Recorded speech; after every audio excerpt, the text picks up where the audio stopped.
ಮಹಾರಾಷ್ಟ್ರದಲ್ಲಿ 3600 ಇದೆ, ನಮಗೆ 3500 ಕೊಡಿ.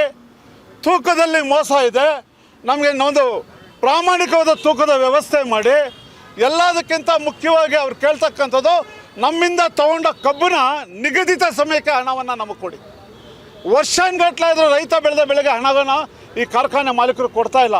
ಈ 3-4 ಸಮಸ್ಯೆಗಳು ರೈತರ ಹೆಸರಿನಲ್ಲಿ ಅಧಿಕಾರಕ್ಕೆ ಬಂದಂಥವ್ರು, ರೈತರ ಮತವನ್ನು ಗಳಿಸಿದಂಥ ರಾಜಕಾರಣಿಗಳು ಇವತ್ತು ಎಲ್ಲ ತಮ್ಮ ಸ್ವಾರ್ಥಕ್ಕೆ ರೈತರನ್ನ ಆ ಒಂದು ನೇಗಿಲ ಯೋಗಿಯ ಸಮಾಧಿ ಮೇಲೆ ಅರಮನೆಯನ್ನು ಕಟ್ಟಕೊಟ್ಟಿದ್ದಾರೆ.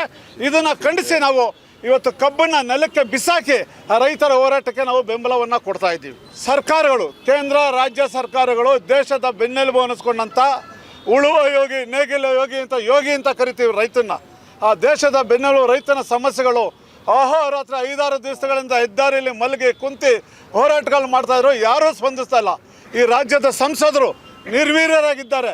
ಏನು ರೈತರು ಹೋರಾಟವನ್ನು ಮಾಡ್ತಾ ಇದ್ದಾರೋ ಆ ಹೋರಾಟಕ್ಕೆ ಬೆಂಬಲವನ್ನು ನಾವೆಲ್ಲರೂ ಕೂಡ ಕೊಡ್ತಾ ಕಬ್ಬನ್ನು ಇಲ್ಲಿ ತರಿಸಿ ಅವರಿಗೆ ಬೆಂಬಲವನ್ನು ವ್ಯಕ್ತಪಡಿಸೋದ್ರ ಮೂಲಕ ಸರ್ಕಾರ ಅವರ ಬೇಡಿಕೆಯನ್ನು ಆದಷ್ಟು ಬೇಗ ಈಡೇರಿಸಬೇಕು ಅಂತ ಹೇಳಿ ನಾನು ಮನವಿ ಮಾಡಿಕೊಳ್ತಾ ಇದ್ದೀನಿ.